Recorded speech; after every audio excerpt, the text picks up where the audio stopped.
morning. Hello, sound check. Praise. Ayan, meron na. Ayan, good morning po sa ating lahat. Isang maulang umaga. O maulang po ba sa labas? Parang tumila na po ata. Okay, so, ayan, sa isa pong um, nakaka-bless yung ating awitan na sa kabila ng maulan nating panahon is nag-iinit yung pag-ibig ng Lord para sa atin. Especially doon sa awitin natin na isa lamang yung sinasabi, wherein we are never alone. Kasama natin yung Lord. Ayan. So, ngayon po, inaanyayahan ko po tayong lahat na basahin po natin yung ating verse para sa linggong ito. Matatagpuan po natin sa aklat ni Isaiah, chapter 41. Kung parehas ko po kayo ng Bible, matatagpuan po ito sa page 721 ng Old Testament. Pag natagpuan na po natin yung verse, chapter 41, verse 10. Pag natagpuan po natin, pwede po tayong tumayo para sabay-sabay po nating basahin.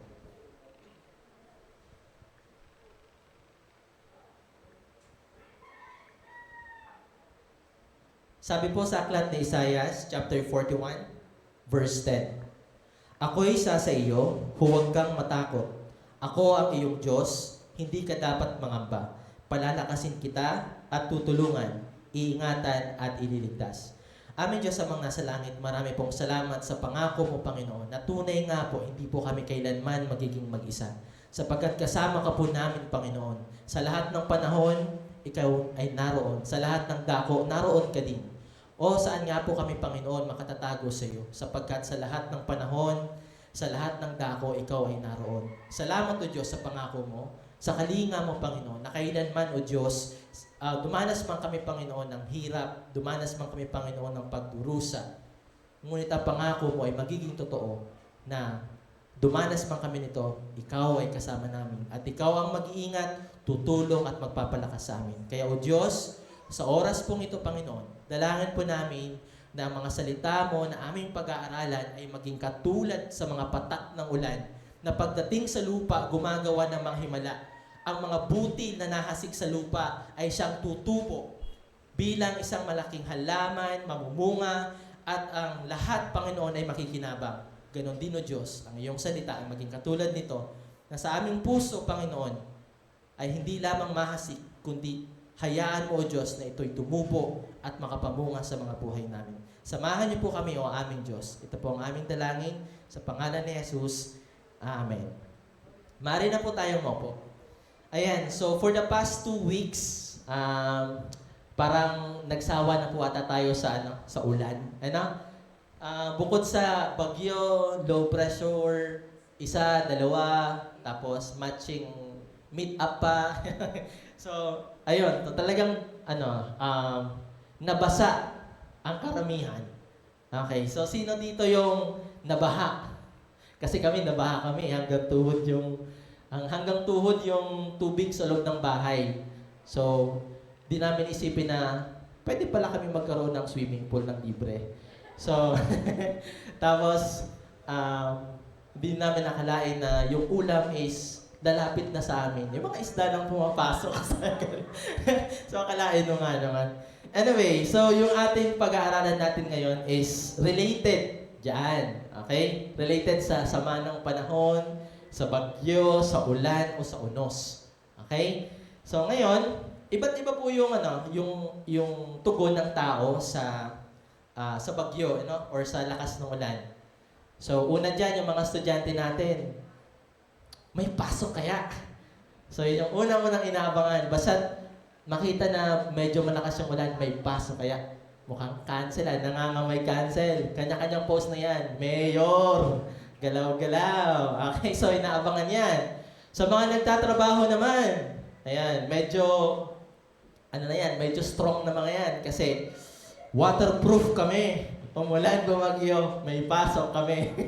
So, yan. So siguro may mga nagtatrabaho dito na kahit malakas ang ulan in the past 2 weeks, tuloy ang pasok. Kasi kailangan kumayod. Sino pa dito yung kahit basang-basa, tuloy ang pasok? Taas nga po yung kamay.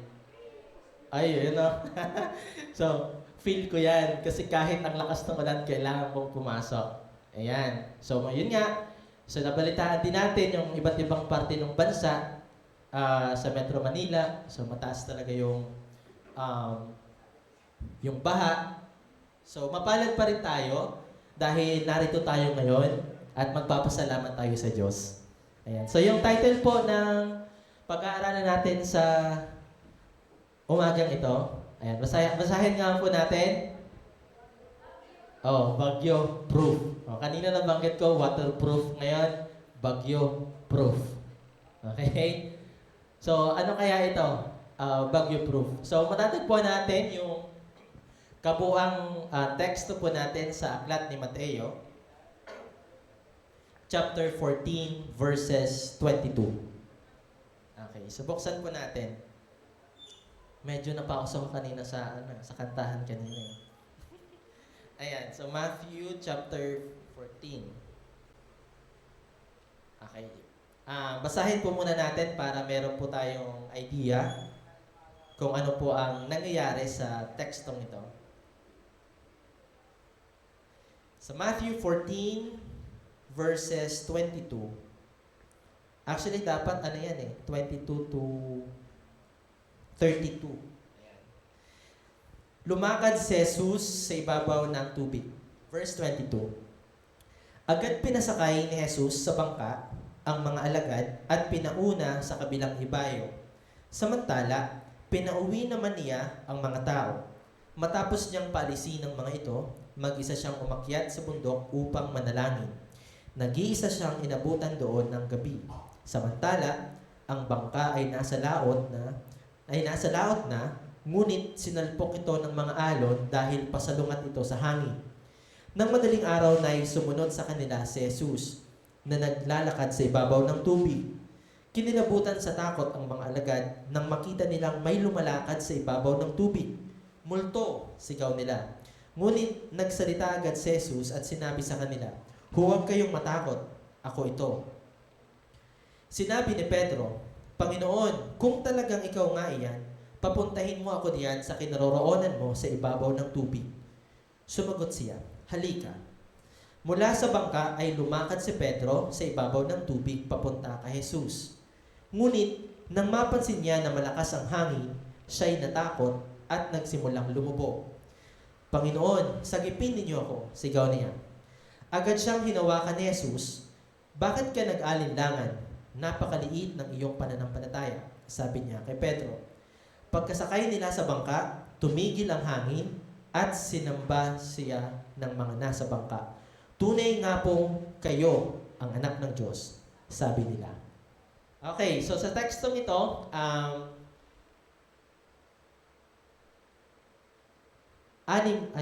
lima pala. Ayan, meron tayong 5 bagay na pag-usapan. Okay, so sa tekstong iyan, pag-aaralan natin ng lahat ng iyan ay patungkol kay Jesus. Okay, first, Jesus knows our situation. Jesus comes in the storm. Jesus invites us to step out in faith. Jesus saves and strengthens. Number 5, Jesus calms the storm and reveals His identity. Ayan. So, yan po yung mga bagay na pag-uusapan natin. So, yung unos, yung bagyo, ayan, kasama natin sa buhay yan. Okay, so yung storm na yan ay maaaring iba't ibang challenges sa buhay natin. So, iba't ibang klase ng problema o suliranin. Okay. So, itong mga problema na to ay hindi na mawawala sa atin. Actually, sinabi sa verse sa Bible na magdaranas talaga tayo ng hirap dito sa lupa. Kasi nasa mundo pa tayo. Okay? So, ang mundo ay talagang puno ng pagdurusa. Pero ang pangako ng Diyos, may katapusan ng pagdurusa na yon kapag tayo ay nasa Kanyang piling na. Okay? Pero, inaalaw ng Lord na maranasan natin yung mga bagay na to, yung mga unos sa buhay, pinapayagan o pinapahintulutan ito ng Diyos nang sa ganon, makilala natin siya ng lubusan. Okay? Yung purpose po ng suliranin ay hindi para tayo ay pahirapan, kundi para ma-exercise yung faith natin. Nang sa ganon, yung mga maliliit nating pananampalataya ay lumaki at nang sa ganon, magdulot ito ng tunay na pagkakilala sa atin, pagkakilala natin sa Panginoong Hesus. So, pumunta tayo doon sa una. Jesus knows our situation. So, makikita natin ito sa verses 22 to 24. Ayan. So, basahin natin yung 22 ulit to 24. Agad pinasakay ni Jesus sa bangka ang mga alagad.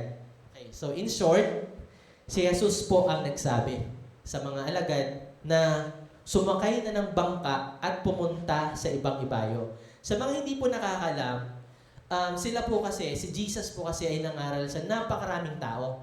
Almost, kung alam niyo yung kwento ng almost 5,000 pala, 5,000 na kalalakihan. Kalalakihan pa lang po yun. Pinakain niya. So napakarami po ng tao na bumubuntot o sumusunod kay Jesus. Ngayon, nung bago matapos yung araw na yon, pinauwi na ni Jesus yung mga tao. Ayun, pinauwi naman niya ang mga tao.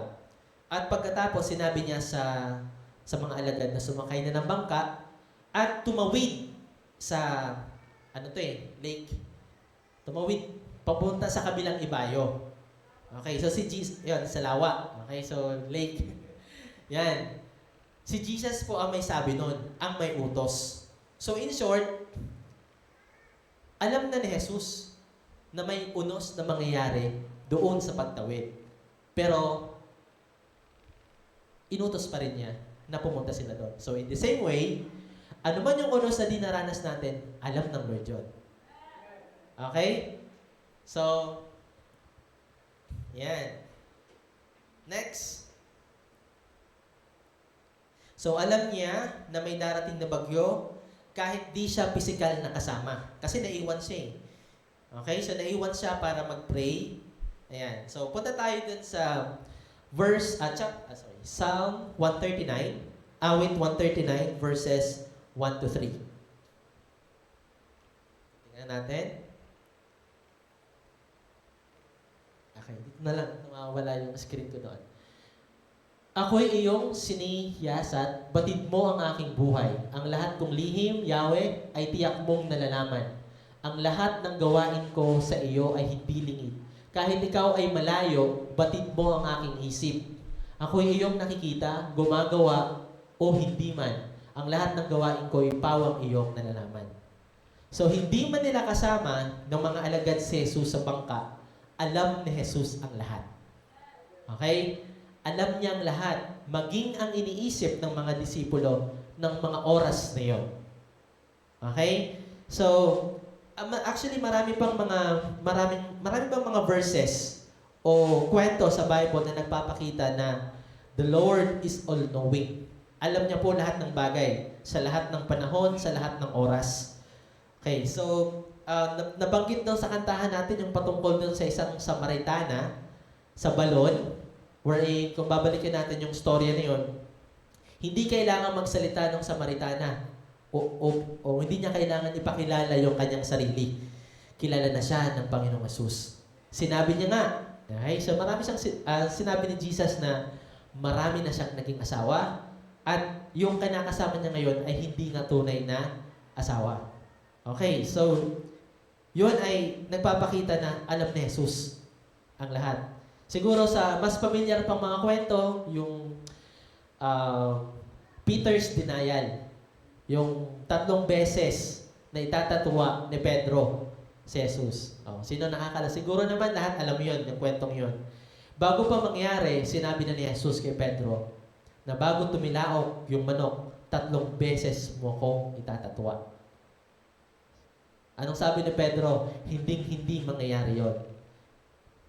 Pero, batid ni Jesus kung ano ang magaganap sa hinaharap. At, yun nga, na-realize ni Pedro na totoo nga ang sinabi sa kanya ng Panginoong Jesus.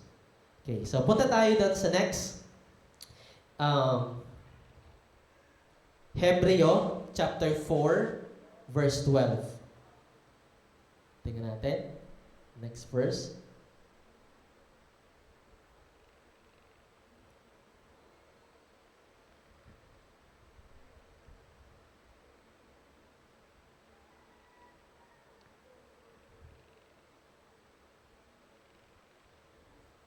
Nandyan ba sa slides?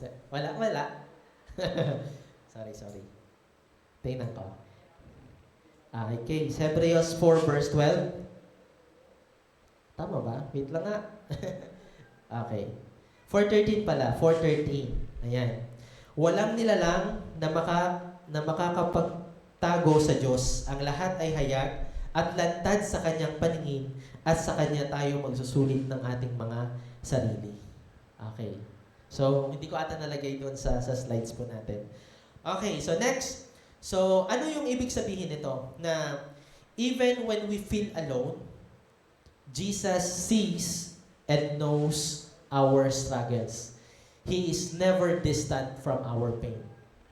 Okay, so ito po yung katotohanan. Kung minsan, mararamdaman natin na parang malayo ang Diyos, but He will never be distant from us. Okay? Pakiramdam lang po natin yon na malayo yung Diyos sa atin kasi feeling natin, Lord, bakit nangyayari to sa akin? Bakit dumaranas kami ng matinding hirap? Bakit sinusubok kami ng ganito? But you do not know that the Lord is actually close to you. He is never distant and alam ni Jesus ang lahat na nangyayari sa buhay mo. Okay, so sabi nga sa isa awitin natin kanina, kasama natin ang Diyos. Sige, basahin natin sa Isaiah chapter 43 verse 2. Feeling ko yung nandyan. Yan. Kapag dumaan ka sa malalim na tubig, sasamahan kita. Tumawid ka man sa mga ilog, hindi ka malulunod. Dumaan ka man sa apoy, hindi ka masusunog. Hindi ka matutupok. Okay. So, hindi lang ito basta verse kasi nangyari din ito kina Meshach, Shadrach, at Abednego. Okay? Nilagay sila sa pugon, sa naglalagabgab na pugon, pero nakita nung hari na, bakit apat yun nandoon? Tatlo lang naman yung pinasok kasi kasama nila ang Diyos. Nung sinabi niya, sige, palabasin nyo na sila. Alam niyo po ba nangyari sa mga kawal? Hindi pa man sila nakakapasok ng tuluyan, namatay na sa sobrang init. Natupok na sila. Bago pa man sila makapasok doon sa pugon. What more yung tatlo na mismong nasa loob, pero sila'y iningatan ng Diyos dahil kasama nila ang Diyos. Amen? So, yun po yung una natin. Jesus knows our situation. Alam niya lahat ng bagyo, lahat ng unos na kinakaharap natin. So, hindi ka invisible sa Lord kahit nasa bagyo ka. Next, pumunta po tayo sa ikalawa. Jesus comes in the storm. Nang madaling araw na sumunod sa kanila si Jesus na naglalakad sa ibabaw ng tubig. Kinalabutan sa takot ang mga alagad nang makita nilang may lumalakad sa ibabaw ng tubig. Multo, sigaw nila. Ngunit nagsalita agad si Jesus at sinabi sa kanila, huwag kayong matakot, ako ito. So Jesus went out to them. Si Jesus ay pumunta sa kanila. Okay, naglakad si Jesus papunta sa kanila. So, imagine po natin yung nangyayari sa oras na ito. Sa oras na yan, habang nasa bangka sila, binabagyo na sila that time. Okay, so, ibig sabihin, yung unos hindi pa talaga tumitigil. Pero habang ongoing, yung bagyo, si Jesus ay dumating.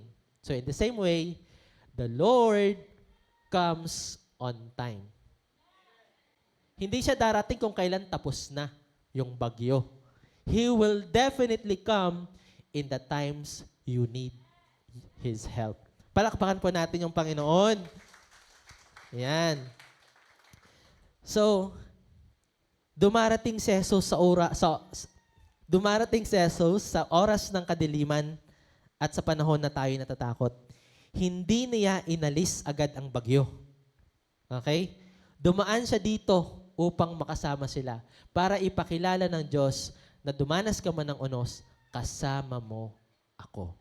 You will never be alone. So matatagpuan natin ito sa Aklat ng Awit, verse 46, chapter 46, verse 1. Ang Diyos ang ating lakas at kanlungan at handang saklolo kung may kaguluhan. Amen? Amen. So huwag po tayong magtanim ng sama ng loob kung tayo'y dumaranas sa unos. Paraan po yan ng Lord para iparanas na mahalaga ka sa Kanya. Okay? Para ipaalala sa iyo na He cares for you. Na kahit dumaranas ka ng unos, mahalaga ka para sa Kanya. Yan. So next, Aklat ng Isaiah, chapter 41, verse 10. Ako'y sa iyo, huwag kang matakot. Ako ang iyong Diyos, hindi ka dapat mangamba. Palalakasin kita at tutulungan, iingatan at ililigtas. Ayan. Kilala po ba natin yung Panginoong Hesus? Kung kilala po natin yung Panginoong Hesus, alam natin na kapag tayo ay nasa unos, we know that help will come.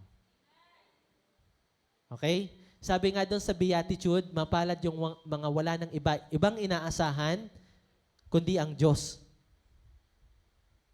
Sapagkat, tunay naman talaga, no? Yung iba, kapag gipit, sabi, sa kapatalim daw kumakaapit.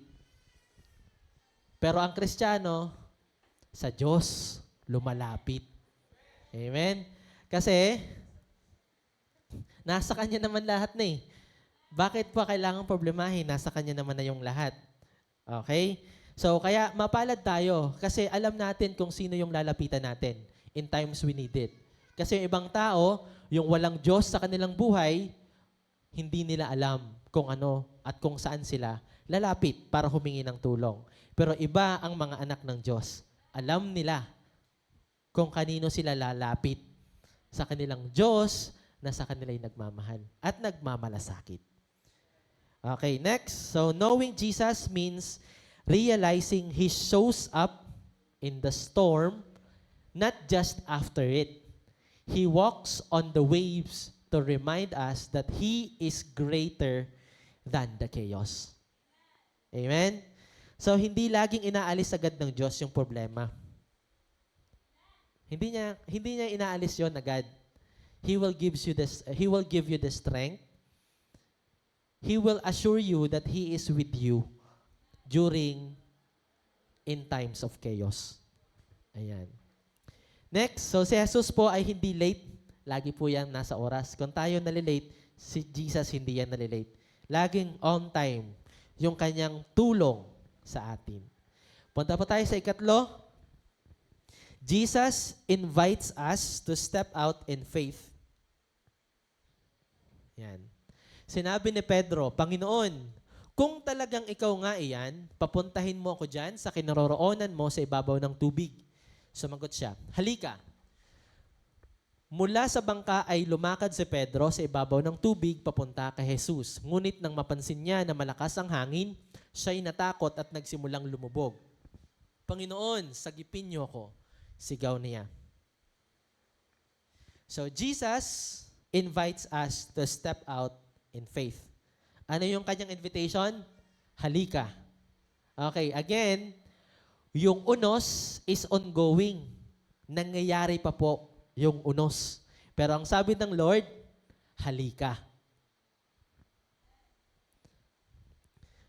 Si Pedro ay lumakad sa tubig pero kalaunan ay lumubog nung nakita niya yung malakas na hangin at mga alon. Okay, so ngayon, ang nais ng Diyos is magkaroon tayo ng pananampalataya o pagtitiwala sa Kanya that He is greater than the chaos. Na huwag tayong mag-focus doon sa mga bagay na sa problema. Kung na-overwhelm tayo sa problema, there is a truth that God is greater than that chaos. Ayan. Sabi dan sa verse, sa chapter, 2 Corinthians chapter 5, verse 7 says that we should live by faith and not by sight. So huwag tayo dapat tumingin tayo dapat ay mamuhay hindi ayon sa ating mga nakikita. So kung nakikita natin yung problema natin sa buhay, huwag tayong mag-focus doon. Kundi, huwag yung paningin yung gamitin natin, kundi ang ating pananampalataya.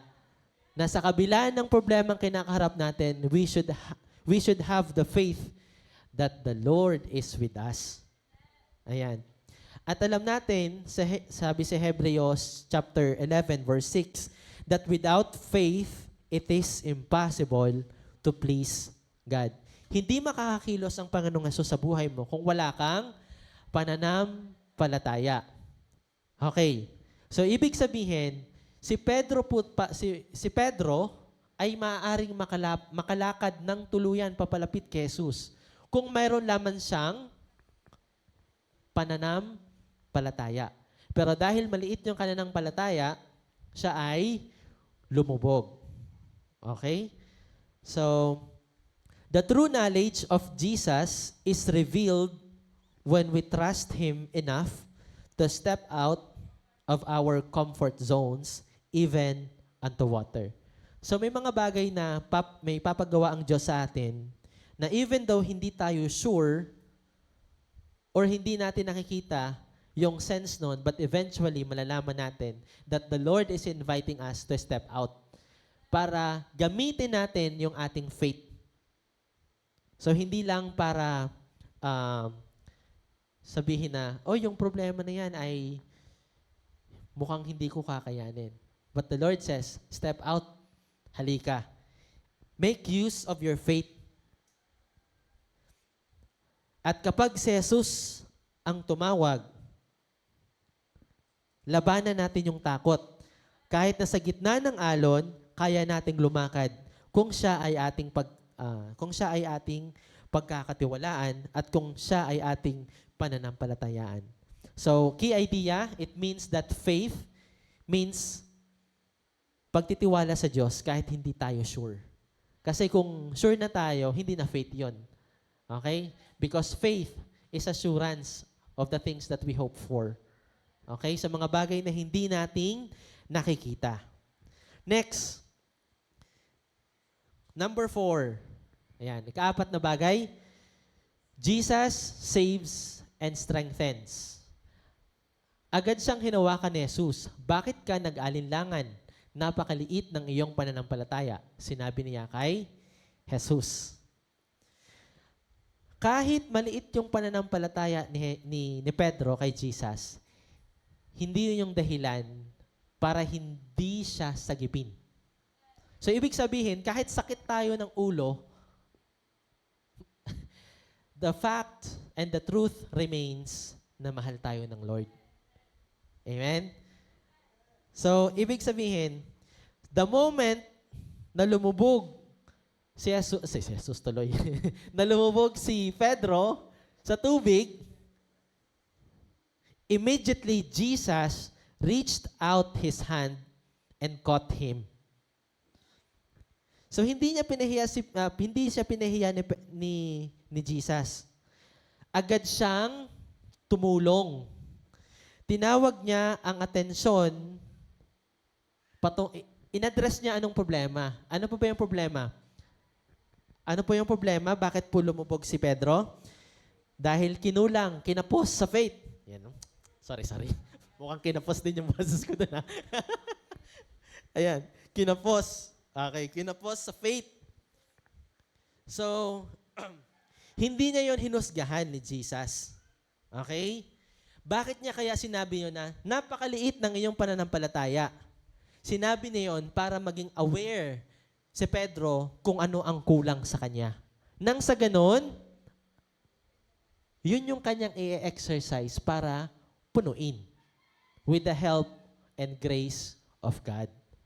Kung hindi niya sinabi yung yun, clueless siya, bakit kaya ako lumubog? Nakalakad naman ako ng ilang hakbang. Okay, but Jesus addressed what the problem is. Kay liit ng iyong pananampalataya. So, kung ngayon, maliit yung pananampalataya natin, we stumble, lumulubog tayo, we fall short,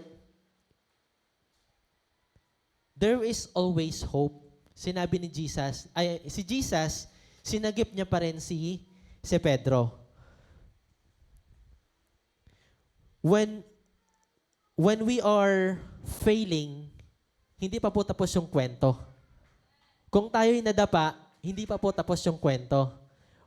He always give us the chance para bumangon, bumawi, at sumunod, and to try again. Okay? So, basahin nga natin sa aklat ng Psalm 94, 18 to 19. Kapag aking nagunitang ang paako'y dumudulas, dahilan sa pag-ibig mo, O Yahweh, ako'y tumatatag. Kapag ako ay ginugulo ng maraming suliranin, ang wagas na pag-ibig mo ang umaaliw sa akin. So, there are times na mangyayari po yon.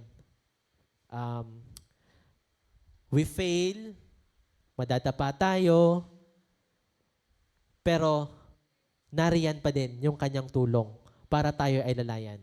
Okay? So, hindi pa po tapos yung kwento. He always give us the chance to try again. Sa Isaiah chapter 40, verse 29 to 31, He gives strength to the weary and increases the power of the weak. Yan. Sabi sa Isaiah 40, 29 to 31, ang mahihina at mga napapagod ay kanyang pinapalakas. So it means, there are times talaga na malulupay-pay tayo. But the help of God is assured to us. Napapalakisin niya tayo. Kahit na ang mga kabataan ay napapagod at nalulupay-pay. O alam natin kung hindi na tayo kabataan, talagang mapapagod at manlulupay-pay. Okay?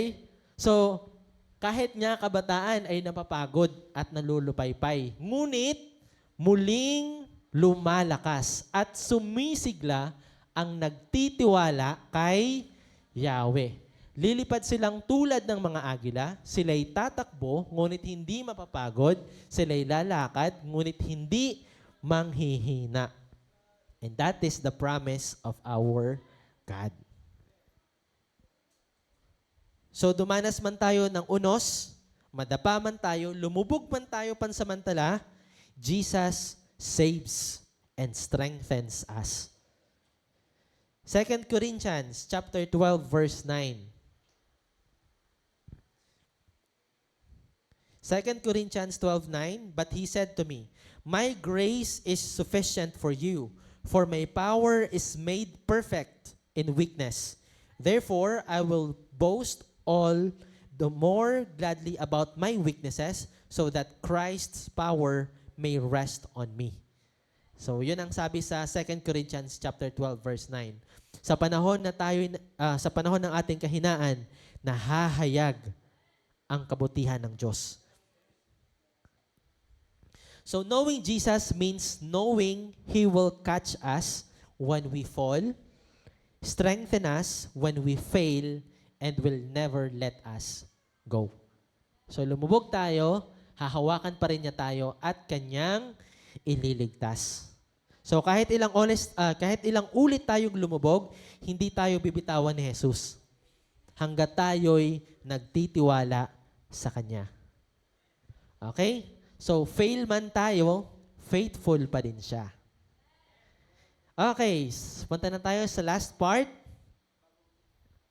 Jesus calms the storm and reveals His identity.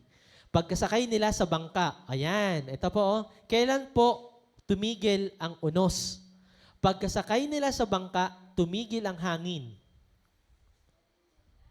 Nung nandun na si Jesus sa bangka, doon pa lang po huminto yung bagyo. Sinamba siya ng mga nasa bangka, tunay nga pong kayo ang anak ng Diyos, sabi nila. If we let God in, sa mga buhay natin, doon titigil ang unos. Okay? So, next, ayan. So, ang mga alagad, hindi lamang sila humanga. Okay? Hindi lamang sila na-impress. Wow, ang galing. Astig, biglang tumigil. Pero anong ginawa nila? Hindi lang sila namangha. Anong ginawa nila? They worship Jesus. So, yung mga himala sa buhay natin, ang purpose po niyan ay not for convenience. Okay? Hindi yan para sa convenience natin, para mawala yung mga paghihirap sa atin. But the purpose ng mga himala sa buhay natin is to reveal Jesus' identity. Para ipakita sa atin na siya ang anak ng Diyos. That He is all-powerful and He is beyond all the chaos and storm. He is greater than what you are experiencing right now. Because Jesus is the image of the invisible God. In Him, all things hold together. So nasa Colossians chapter 1 verse 15 to 17 yan. Si Kristo ang larawan ng Diyos na di nakikita. Siya ang panganay na anak at pangunahin sa lahat ng mga nilikha. Sapagkat sa pamamagitan niya ay nilikha ang lahat ng nasa langit at nasa lupa. Nakikita man o hindi, pati ang mga espiritual na kapangyarihan, paghahari, pamamahala at pamumuno. Ang lahat ay nilikha ng Diyos sa pamamagitan niya at para sa Kanya. Siya ang una sa lahat. At ang buong sansinukob ay nananatiling nasa kaayusan sa pamamagitan niya. So there's nothing for us to be afraid of.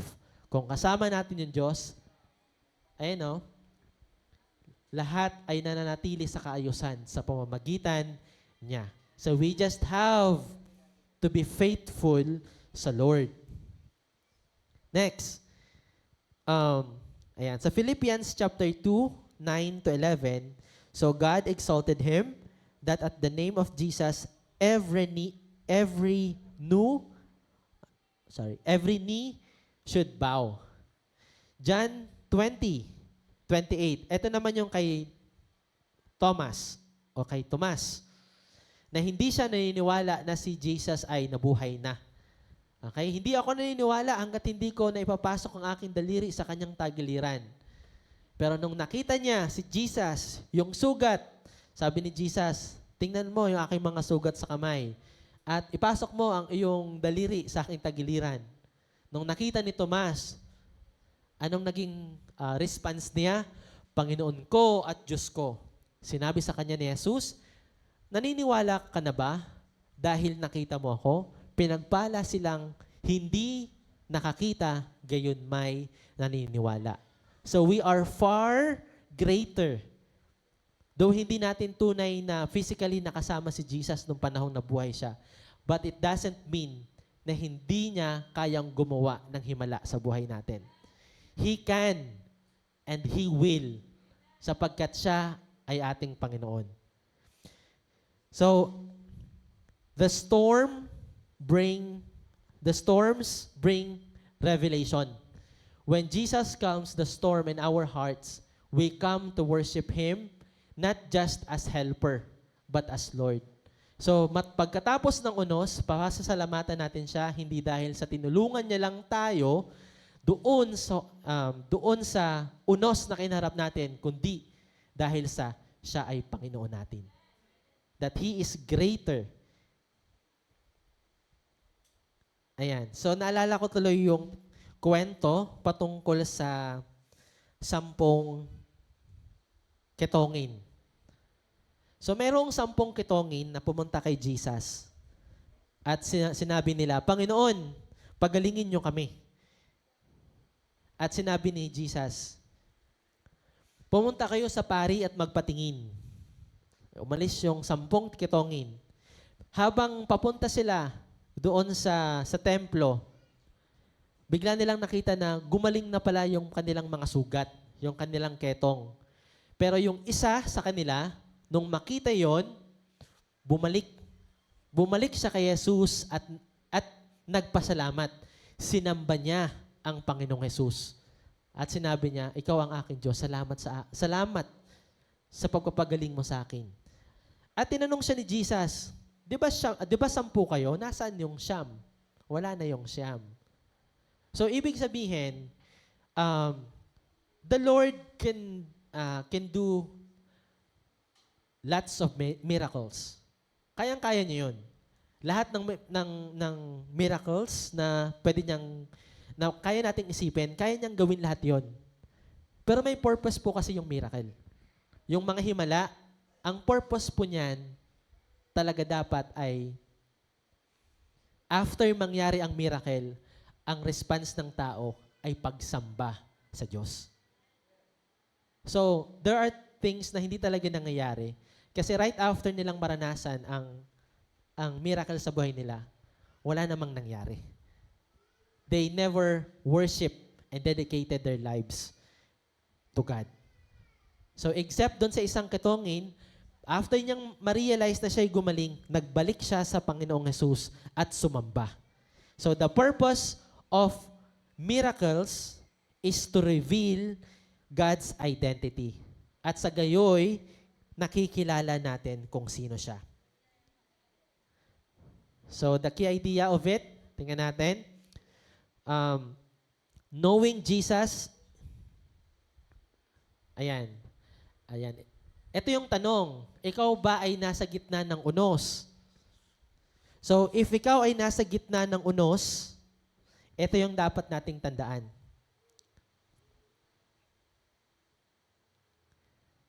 Okay, so that Jesus sees you, alam niya ang nangyayari sa'yo, hindi ka invisible sa Kanya. Okay, so Jesus sees you, Jesus comes to you, hindi siya absent. Kahit feeling mo alone ka. And Jesus calls you to trust kahit parang imposible. And Jesus catches you kahit magkamali ka. Di ka niya bibitawan. And Jesus deserves your worship. Hindi lang dahil sa miracle na ginawa niya, kundi dahil siya ay Diyos sa iyo. Amen? Palakpakan natin yung Panginoon. So ngayon, tingnan natin yung title ulit ng ating, ayan. So, alam na ang ibig sabihin ng bagyo proof. Ayan. So, ibig sabihin, kahit nasa gitna tayo ng unos, huwag natin kakalimutan na alam ng Diyos na nasa unos tayo. Hindi pa man natin siya kasama sa bangka, nandun pa man siya sa shore, ang tawag sa dalampasigan. Kahit nandun pa siya sa dalampasigan, alam na niya. Okay? Na nasa unos ka. And He will come to you. Lalakad siya papunta sa iyo. And He will make you do impossible things. You just have to be faithful. You just have to keep your faith. Magtiwala ka sa Kanya. At kaya mong makapaglakad sa tubig. And if you let God in, titigil ang unos. So huwag nating hayaan na yung ating paningin ay mag-focus lang doon sa nakikita nating unos. But let's focus beyond kay Jesus that He is greater than the chaos that we are experiencing. He is far greater than that. So kapag ginawa natin yon, we will become bagyo-proof. Kahit ilang bagyong magsanibersa pa yan, He is God who is with us. We will never be alone. So now, inanyahan ko po tayong lahat na tumayo. Iunat po natin yung ating mga kamay and let us declare our faith to God. Sabay-sabay po nating basahin ito. Okay? So let's do it wholeheartedly, that we meant it, that we are faithful to the Lord, that He will do all these things for us. Okay, sabay-sabay po. Banggitin natin ng malakas. Ready? Go! Sa gitna ng dilim at alon, nagtitiwala ako. Hindi ako nag-iisa, ako'y nakikita ng Diyos. Sa bawat hampas ng hangin, sa bawat pag-ikot ng bagyo, si Jesus ay dumarating, lumalakad sa tubig, papalapit sa akin. Tinatawag niya ako, hindi upang matakot, kundi upang lumakad sa pananampalataya. Kahit di ko alam ang susunod, kahit manghina ang loob ko, kahit manginig ang aking tuhod, alam kong sa bawat hakbang ang kamay niya'y nakaabot. Kapag ako'y lumubog sa aking alinlangan, siya'y nariyan upang ako'y sagipin, hindi iiwanan. Siya ang aking lakas sa kahinaan, ang aking liwanag sa dilim ng kawalan. Kaya ngayon, aking isinisigaw, si Jesus ang Hari, ang Diyos, ang tunay kong sandigan. Hindi lang dahil siya'y gumagawa ng himala, kundi dahil siya tunay na himala sa aking buhay. Panginoong Jesus, ikaw ang laman ng aking puso. Sa iyo ako'y tatahak, tatawid at lulusong. Buo ang tiwala ko at sa pangalan mo, ipinapahayag ko ang aking pananampalataya. Amen. Marami pong salamat o Diyos, Panginoon. Salamat sa mga salita mo. Thank you, Lord, because you are with us and we will never be alone. Dumanas man kami ng pagsubok sa mundong ito, we know for sure, Lord God, that you are with us.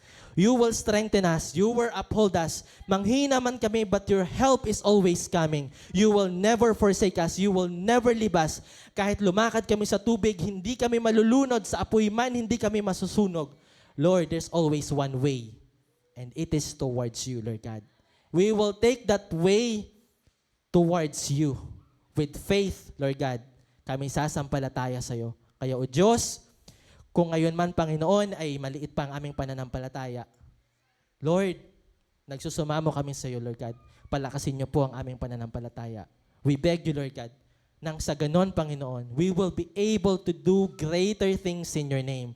That we will worship you, that you are our Lord, that you are our God and Savior, that you are beyond all things. Salamat, O Diyos, dahil pinili mong ibigin kami. Kahit ilang beses kami magkamali, you will always choose us.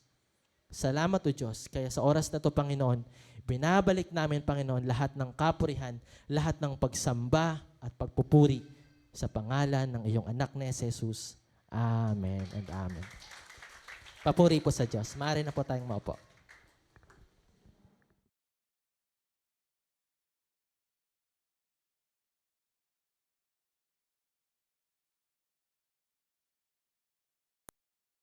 Narinig mo na ba? Narinig mo na ba? Narinig mo na ba? Narinig mo na ba na ang Diyos ay magbubuhos ng masaganang pagpapala? Tumanggap ng kaligtasan, kalayaan, kapahingahan at kapayapaan, kagalingan at katugunan sa lahat ng ating mga pangangailangan. Ang Jesus Christ, our Deliverer Christian Fellowship, ay nakahandang maging daluyan ng masaganang pagpapala para sa iyo. Samahan niyo po kami sa gawain ng Panginoon. Maaabot ka kahit sa loob ng iyong tahanan through our different online platforms. You are invited! Come! Join us! Halina! Tara! At ihandog ang ating mga pasasalamat, pagpupuri at pagsamba sa ating Diyos na buhay. Be online and be blessed! Be online and be blessed! Be online and be blessed.